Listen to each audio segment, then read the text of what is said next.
Et si je passais à l'électrique? Cette question, de plus en plus de Français se la posent et l'offre se développe enfin avec cette année deux nouvelles concurrentes pour la Renault Zoé, la Peugeot i208 et la nouvelle Opel Corsa i. Lancée pour la première fois en 1982, Ein Opel, wie es noch keinen gab. Der neue Opel Corsa. l'Opel Corsa s'offre pour sa 6e génération une version 100% électrique. Elle sera proposée en alternative aux versions essence et diesel. En fait, c'est exactement comme la nouvelle Peugeot 208 et pour cause, Opel appartient depuis 2017 au groupe français PSA Peugeot Citroën. Côté design, il est quasi impossible de distinguer cette Opel Corsa électrique de ses cousines thermiques. On trouve simplement des jantes spécifiques, des petits badges E sur les côtés et son nom écrit en toutes lettres à l'arrière, Corsa i.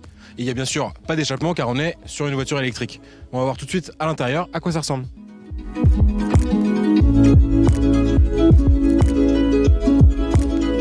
Comme à l'extérieur, l'intérieur est presque le même que sur la Corsa thermique. Il est d'ailleurs un peu sobre, voire austère, mais ça pourra plaire à des gens qui souhaitent un intérieur pas trop exubérant non plus. La seule différence, elle se situe ici, avec un petit bouton E à droite du bouton de volume qui permet d'accéder aux réglages spécifiques à cette voiture électrique. Et ça, on va le voir tout de suite sur la route. 3, 2, 1, 0.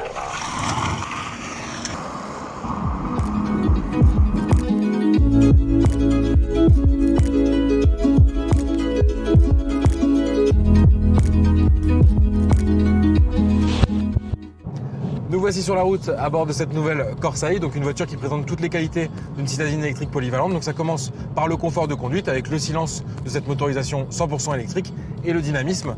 Donc sous le capot, on a un moteur électrique de 130 chevaux, donc ça donne suffisamment de puissance, mais à noter que cette puissance maximale, elle sera uniquement disponible en mode sport, en mode normal et en mode éco. En fait, ça va davantage préserver la batterie pour gagner en autonomie. L'autonomie, ça reste super important sur une voiture électrique. Ici, on est à 330 km annoncés et lors de notre essai, on a roulé plutôt sur des petites routes, des autoroutes et en ville.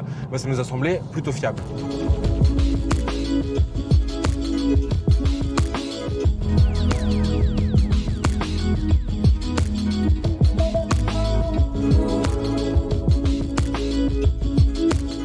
Avec des tarifs sensiblement inférieurs à ceux de sa cousine, la Peugeot i208, cette Corsa i peut donc séduire malgré ses petits défauts.